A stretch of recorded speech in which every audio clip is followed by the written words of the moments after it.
What's going on, everybody? Welcome back to my channel. My name is Yugioh, and today I'm bringing you yet again another update to the Magician Pendulum deck. Now, in my last version, it's completely different from this one. So I did cut out all of the Maxi. I did cut out Call of the Graves. Those are good cards. I do recommend you guys play them, but here's my take why I took them out. So I ended up taking them out because this is a very aggressive deck. 9 times out of 10 you could play through a Ash Blossom, you could play through Effect Veiler, Imperm. But the only thing that we kind of do struggle with is Max C. But if you pull it off right, you could even play, through a Max C. But that being said, let me just show off what you guys, the deck. So we have Dragon Pit to deal with back rows, of course. We got our Needle Fiber target right here. We got a Time Gazer for Sorcerer Searches. We put back Sorcerer at 3 so we can start utilizing his effect more and searching out our Jokers and searching out our, Celestial Magicians. Wisdom Eyes always at 3, Joker always at 3. Our semi-limiteds and limiteds are always there. I actually gave Black Fang a chance. I really didn't like him at first, but, if you're gonna play a build like this, you're gonna need a backbone. And, having the ability to revive a monster from the graveyard and pop this and cut your opponent's monster by half, that's really pretty crucial. And it's a very situational card. That's the reason I play one of him.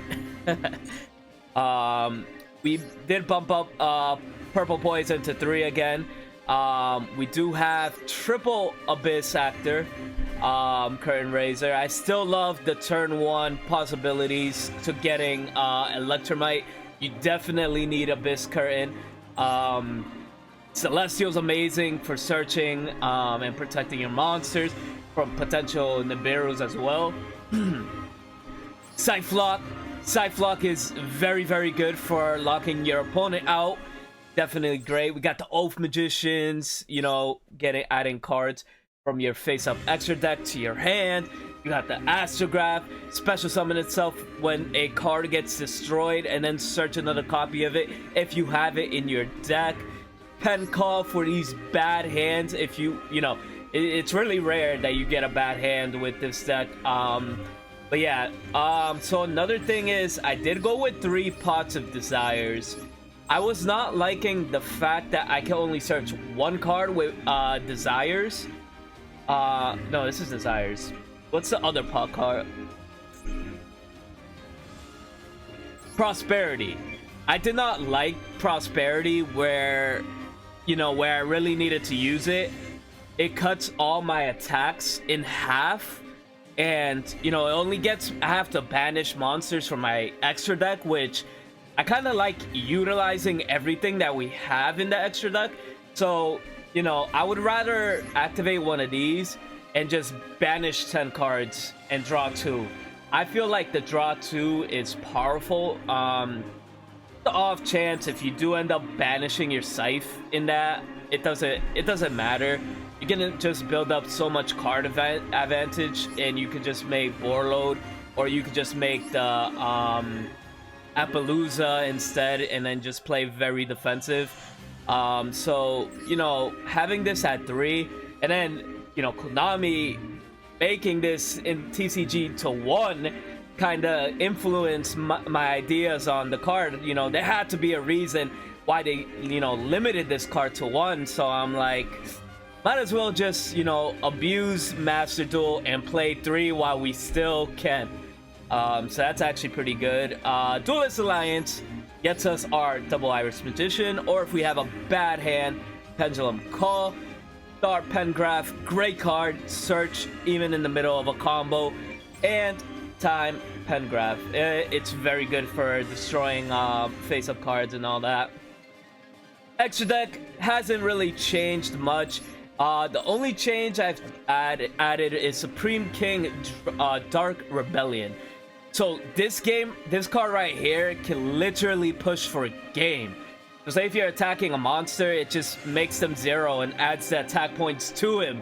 So if you're attacking somebody strong, I mean, by all means, you can just win the game like quickly. It's insane. Let's see. Another card that I've been utilizing a lot is number 41. When I get like these dead hands or I get max seed into a position where I have to make this card because I don't feel safe, I feel like my opponent will like literally just end me. I will let them draw a card or two so I could get this monster out. So the main reason I want this monster out is because it's a skill drain while it's in defense mode, and your opponent can't really do much while this card is face up in defense mode. They have to, you know, waste resources if they want to go off that turn, or, you know, they don't go off. They just have to set a card, or, you know, summon a monster and go defense, set a card, and end their turn.